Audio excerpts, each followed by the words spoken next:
चलिए जनाब, बात आगे करते हैं। बात जरा रिजर्वेशन की करते हैं। रिजर्वेशन का मामला हर दिन तूल पकड़ता है। अभी मामला लेफ्टिनेंट गवर्नर साहब के दफ्तर में, जिस तरीके से वजीर आला उमर अब्दुल्ला कह चुके हैं, लेकिन जिस दिन जितने भी लिस्ट सामने आ रही हैं, जब भी कोई सिलेक्शन का प्रोसेस सामने आता है तो सवाल उठ रहे हैं कि शबखून मारा गया है। और ताज़ा तरीन मामला तब सामने आया जब NET पोस्ट ग्रेजुएशन 2025 का कट आउट लिस्ट सामने आया, और उस कट आउट लिस्ट ने सबको ये सोचने पर मजबूर किया है क्या वाकई तौर पर रिजर्वेशन के जरिए से तमाम मामलात को चलाया जाएगा, और अगर मामलात को उसी तरीके से चलानी है तो क्या इंतजामिया के अंदर शफाफ निज़ाम पैदा हो सकता है, मजबूत निज़ाम पैदा हो सकता है, जवाबदेह निज़ाम पैदा हो सकता है। SC STs OBCs का कट आउट जो है, ड्रॉप आउट जो है वो 0% के आसपास है, और जनरल कैटेगरी को सिर्फ 7% यहाँ पर मिला है। ये जो नई NET PG 2025 कट आउट सामने आया है, जिसके बाद मेडिकल फ्रेटर्निटी से वाबस्ता डॉक्टर्स, पैरामेडिकल स्टाफ और दीगर लोग जो फॉर्मर टॉप ऑफिशियल्स हैं, उन्होंने इस पूरे मामले पर सवाल उठाया है और यह साफ कर दिया कि इस तरीके से हेल्थ केयर को मजीद संगीन मसाइल का सामना करना पड़ेगा आने वाले दिनों में। सीधे श्रीनगर चलेंगे, इमरान नाइक को हमारे साथ है। इमरान, ये SC ST OBCs other backward classes हो या ओपन मेरिट की बात करें, ये तो एक नई बात आई है, लेकिन ये जो PG 2025 का कट आउट लिस्ट सामने आया, जिसके बाद न सिर्फ तलबा एहतजाज पर है, वो बता रहे हैं कि देखिए किस तरीके से इंजस्ट हो रहा है, बल्कि तिब्स के साथ वाबस्ता जो माहिरीन है उन्होंने भी अलार्म बेल बजा दिया है। क्या है ये पूरी खबर? देखिए, पहले हमें अंडरस्टैंड करना है कि ये मामला क्या है। दरअसल साल 2025 में पूरे अक्रॉस द इंडिया में 80,000 से ज्यादा पोस्ट ग्रेजुएट स्टूडेंट्स के लिए जो गवर्नमेंट है, मिनिस्ट्री ऑफ हेल्थ जो है, उनकी तरफ से इसके लिए एक अलग इदारा है, उनकी तरफ से 2 काउंसलिंग अलग अलग की गई, जिनमें से कंप्लीशन के बाद 18,000 ऐसी सीटें खाली रह गई जिनको पूर्ण करना लाजमी था, और उन 18,000 पोस्ट ग्रेजुएट सीट्स को पूर्ण करने के लिए नोटिफिकेशन इशू कर दी गई, और उनके लिए उस नोटिफिकेशन में जो कट ऑफ क्राइटेरिया रखा गया वो बड़ा शॉकिंग था, वो बड़ा तशवीशनाक था। उस कट ऑफ के लिए जो ओपन मेरिट कैटेगरी है, उनके लिए जो परसेंटाइल यानी कि कट ऑफ जो क्वालिफाइंग मार्क्स है वो सिर्फ 100 रखा गया 800 में से। इससे पहले उसे हम कहते थे कि 8 परसेंटाइल 8, अब 1% रखा गया।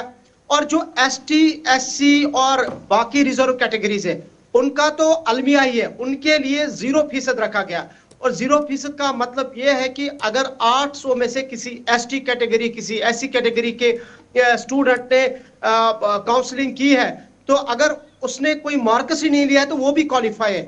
सो जब आप क्वालिफाई ना करने का मतलब है कि -40 भी क्वालिफाई कर सकता है। और एक तरफ हम देख रहे हैं कि हम हेल्थ को या मेडिकल इंस्टीट्यूशंस को बेहतर बनाने की बात कर रहे हैं, वो तो एक सवाल उसका है। दूसरा सवाल यह है कि आप ये देखिए, रिजर्वेशन फिर से यहाँ एक बहुत बड़ा मामला है, और इसी को लेके जो मेडिकल फ्रेटर्निटी है या जो एंटायर इंडिया में टॉप जो मेडिकल एसोसिएशंस हैं, उन्होंने इस पे बढ़ चढ़ कर मजम्मत भी की, इस पर तशवीश का इजहार भी किया है।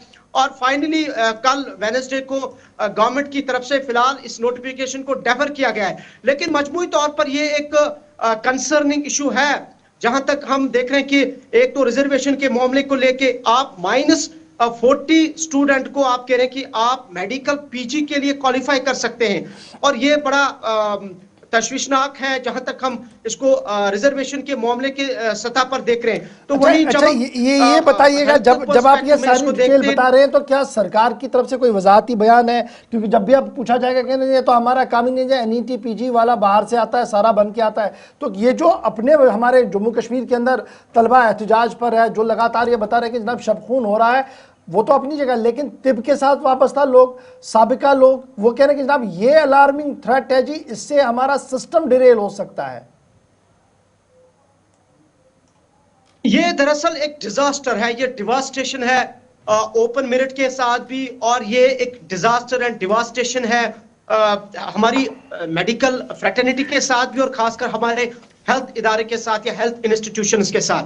जब आप पोस्ट ग्रेजुएट जैसे कि इस नोटिफिकेशन में गवर्नमेंट ऑफ इंडिया ने यह कहा कि नहीं जी, हमारे अब 18,000 बच चुके हैं, इसमें ये तो ऑलरेडी एमबीबीएस कर चुके हैं, ये एमबीबीएस डॉक्टर्स हैं, क्योंकि एमबीबीएस के बाद ही पोस्ट ग्रेजुएशन के लिए इनको काउंसलिंग की जाती है। लेकिन यहाँ काउंसलिंग का जो है वो मकसद नहीं है, ये यहाँ पे सिर्फ एमबीबीएस का मतलब नहीं है, बल्कि यहाँ दो तरीकों से इसको माहिरीन देखते हैं, एक्सपर्ट्स देखते हैं, या जो क्रिटिक है। एक तो ये कि हेल्थ पे तो या मेडिकल पे तो, मेडिकल एजुकेशन पे तो कोई किसी किस्म का कंप्रोमाइज नहीं।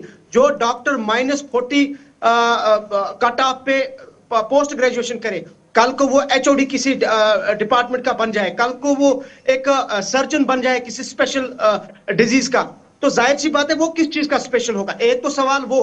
दूसरा सवाल ये कि आप ओपन मेरिट के साथ इतना बड़ी ज्यादती कर रहे हैं, तो ये इस चीज को जाहिर करता है कि जो मुल्क में ओपन मेरिट का मामला है, बिलखुसूस जम्मू और कश्मीर में, ये एक आया है और गवर्नमेंट को इसको बड़ी संजीदगी से देखने की जरूरत है। अदरवाइज ये एक डिजास्टर, ये डिवास्टेशन है, ये ज्यादती है ओपन मेरिट स्टूडेंट्स के साथ, एस्पिरेंट्स के साथ। चलिए, बहुत शुक्रिया इमरान हमारे साथ ज्वाइन करने के लिए। एक बड़ा फंडामेंटल सवाल है, एक बुनियादी सवाल आज है। सवाल ये है कि जिस तरीके से सिस्टम चलाया जा रहा है, क्या हेल्थ केयर सरवाइव कर पाएगा अगर मेरिट नो लॉन्गर होगा, मेरिट आगे नहीं होगा और वैसे ही चलाया जाएगा जिस तरीके से आज चलाने की कोशिश की जा रही है? यानी मेरिट की बुनियाद पर आप उसको नज़रअंदाज करेंगे और दीगर तरीके से ये चीज़ें आगे चलाएंगे, तो क्या ये सही होगा? ये एक बड़ा सवाल है। सवाल इसलिए अहम है क्योंकि ये हमारे मुस्तकबिल का मामला है। सवाल इसलिए अहम है क्योंकि कल इसके ज़रिए से बड़े बड़े एचओडीज़ और प्रोफेसर्स और दीगर चीज़ें बननी हैं। लेकिन बुनियादी तौर पर क्या हम उन हज़ारों लोगों पर शबखून तो नहीं मार रहे हैं जो वाकई तौर पर इन चीज़ों के काबिल थे और उन्हें ये डिज़र्व होना था? ज़रूर इस पर बात अपनी रखिएगा और बात न सिर्फ रखिएगा बल्कि आवाज़ को भी बुलंद कीजिएगा।